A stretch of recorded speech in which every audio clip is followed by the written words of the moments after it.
Dobar dan svima, dobrodošli u SM kuhinju i u moj novi video. Danas ću vam pokazati kako pripremam paradajz sos za zimu koji je zaista odličan za sve vrste testenine, špagete, lazanje, kanelone. Odličan je također i za ćufte i kao dodatak u bilo kojoj čorbi. Tako da ostanite sa nama i pogledajte cijel proces pripreme. Prvo što radimo, ja sam zagrijala vodu i posipat ću vrelom vodom paradajz da bi se lepo oljuštio. Kada smo ovako lepo prelili vodom, ostavit ćemo malo da odstoji da bi lakše oljuštili paradajz. Začine ono što nam je potrebno, crni luk. Ja ga neću seći zato što ćemo kasnije blendati sos, tako da ću propržiti ovako cele glavice. Ovdje imamo naravno celerov list koji ćemo staviti da nam da ukus, poslije ćemo izvaditi. Ovdje imamo ove lepe stabiljke celera. Beli luk, imamo očišćene dve veće glavice. So, beli luk u granulama, potreba nam je bosiljak, origano i naravno mleveni crni biber. Kada nam je paradajz odstojao, vidite kako se odmah lepo oljušti. Sada ćemo sve oljuštiti. Sada kada smo ovako lepo oljuštili, ja sam i ovo sve očistila, sada ćemo fino naseckati. Ja sam već prebacila u jednoj većoj posudi, ovo je još malo ono što mi je ostalo da doseckam.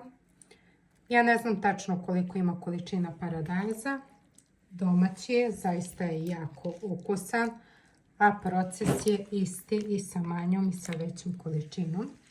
Kada smo sve naseckali, naš paradajz je spreman za kuvanje. Sada ono što radimo, ja ću luk samo naseći na pola i tako ću ga propržiti, zato što ćemo i onako posle blendati sos.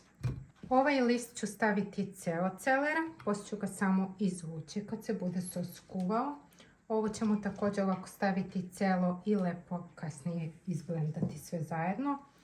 Beli luk također neću seckati, samo ću ga pritisnuti da bi lepo dao ukus i svoj miris. Ja sam sipala malo ulja, sada ćemo dodati luk i to prvo propržiti. Sada kada nam je luk ovako lepo poprimio boju, dodajemo paradajz. Malo po malo i krećemo sa kuvanjem. Ja sam prvu vodu kada je zakipao paradajz ocedila i tako ćemo cediti svaku narednu zato što se brže skuva, mnogo je brža opcija i mnogo je lepši. Sada ću dodati beli luk, celer, ipak sam se predomislila, naseckala sam ga ovako. I dodajem celerov list koji ću posle naravno izvaditi. Sada ću dodati ostatak paradajza.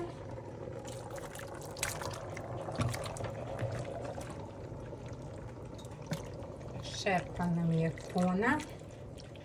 I sada kad prokipi, opet ovu vodu izbacujemo. Posle tačno sat i po vremena uz ceđenje, sada ćemo izvaditi celerov list. Vidite kako se već je lepo ukuvao.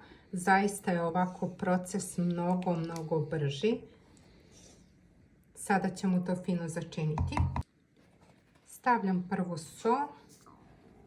Stavit ću 3 kašičice pune, pa ćemo naravno da probamo. Sada dodajem mleveni crni biber.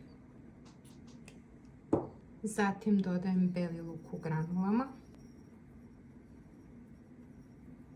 Origano ću staviti više zato što mi to obožavamo. Bosiljak. I sada ćemo to sve lepo izblendati. I ono što sam zaboravila da kažem, da ću dodati 2 kašike šećera. Nema potrebe više zato što je paradajz jako sladak i domaći je.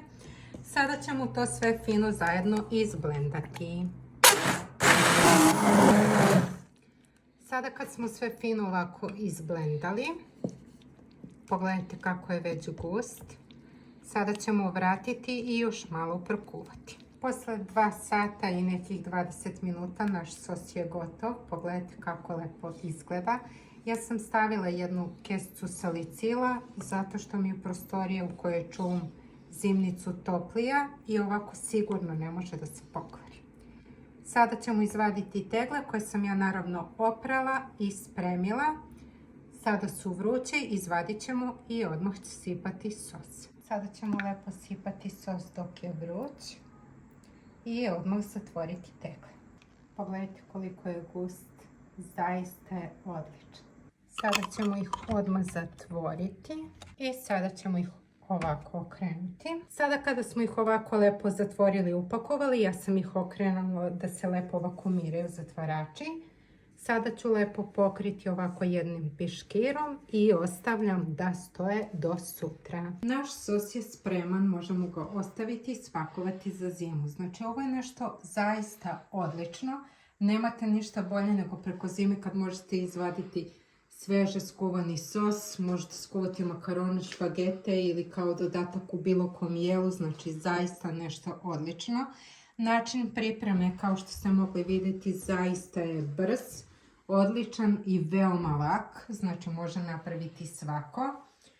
Tako da napišite mi u komentarima kako vam se sviđa, lajkujte, subscribeujte se na mom kanalu i mi se naravno vidimo u sljedećem videu. Pozdrav!